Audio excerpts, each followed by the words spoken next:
অনাবৃষ্টিৰ বাবে ৰাজ্যৰ কৃষকৰ মাজত হাহাকাৰ বৰষুণৰ অভাৱত ৰঙাপৰাত নষ্ট হৈছে ধান খেতি পথাৰত চিৰাল ফাট দিয়াত কৃষক চিন্তিত হৈ পৰিছে মুৰে কপালে হাত দিছে কৃষি কৰ্মৰ ওপৰত নিৰ্ভৰশীল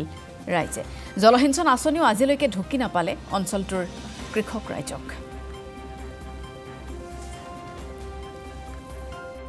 তাৰমানে আমি খেতি বাতি কৰিলো বহুত কষ্টৰে কিন্তু জলসিঞ্চনৰ অভাৱৰ কাৰণে আমাৰ খেতি বাতি বিলাক গোটেই খোপা জ্বলি গৈ আছে আৰু বিশেষকৈ আমাৰ ইয়াৰ জলসিঞ্চনটো মানে বেছিকৈ মানে অভাৱ আৰু ইয়াৰ ৰাইজে বহুত ধাৰ ঋণ কৰি হাজিৰা লগাই খেতি বাতিটো কৰিলে তাৰপিছত খেতি বাতিত কৰাৰ সময়ত ঠিকে পানী দিছিলে এতিয়াতো তেনেকুৱা অৱস্থাত হৈ আছে তো ধান পামনে নাই কোনো আশা নাই আৰু হাতীটো নক'ব ইয়াতো হাতীৰ এলিফেণ্ট কৰিডৰ বুলি ক'লে বেয়া নহ'ব বহুত হাতী অহা যোৱা কৰে আৰু এই লটাৰীৰ নিচিনা আমি হাতী নাহিলে ধান পাওঁ আৰু হাতী অহা যোৱা কৰিলে আমি অলপ কষ্টৰে খেদোঁ আৰু ৰ'দ বেছি দিলেতো মাটি ফাটিবই নিশ্চয় আৰু মাটি ফাটিলে ধান ক'ত উপাৰ্জনটো নহ'ব ধান খেতিটো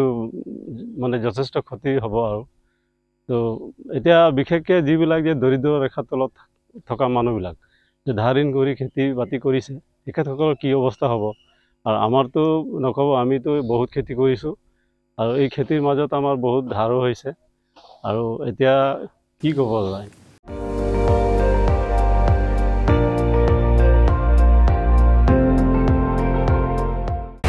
আপুনি চাই আছে ND24 সৰ্বশ্ৰেষ্ঠ নহয় সৰ্বোত্তমৰ দৌৰ